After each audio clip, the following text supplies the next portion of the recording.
reward. You mentioned the bank robbers. Why risk getting shot if you can sit in your pajamas and steal credit cards and just sell them? And there's a black market for selling these things too. So it's not even a very hard if you obtain those things. And of course, another dimension is that it's not just the hacker in his pajamas, but rather organized crime or nation states that actually have development. They sit in air-conditioned rooms, they have development, they have quality control to make sure that the attacks are going to work. And this is why the pendulum is swinging, and so much to the bad guys in the last couple of years. A lot of motivation. Another angle that makes it easier, and the people here can relate because it was relative to the previous conversation on the millennial generation, is the introduction of social networks. If I want to attack a certain bank in Australia right now, a couple of years ago I had no clue how to get something to that bank.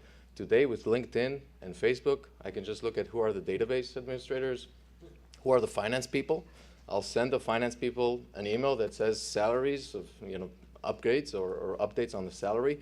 There's statistics that shows that out of 10 emails, by 6 emails, a person is going to click on it because we're curious.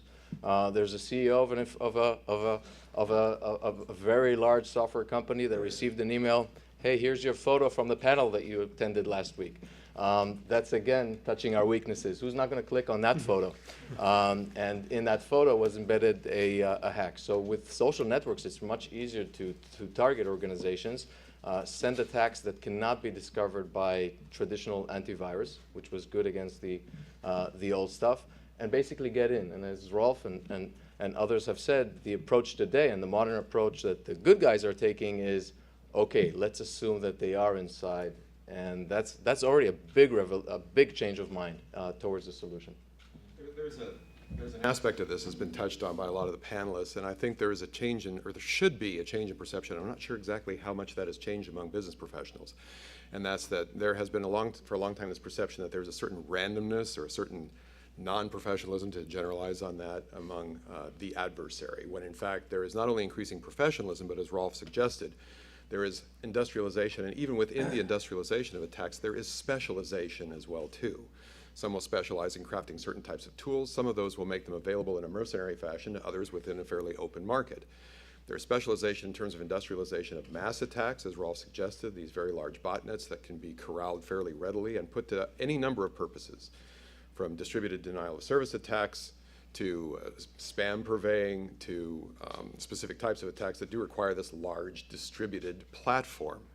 And then at the other end of the spectrum, as was alluded, this so-called advanced persistent threat. But in either case, there's an objective. So in terms of organized crime, the objective may be profit, may be fraud. In the case of a more strategic or advanced adversary, there's a specific objective in terms of some sort of strategic advantage, be it military, political, commercial.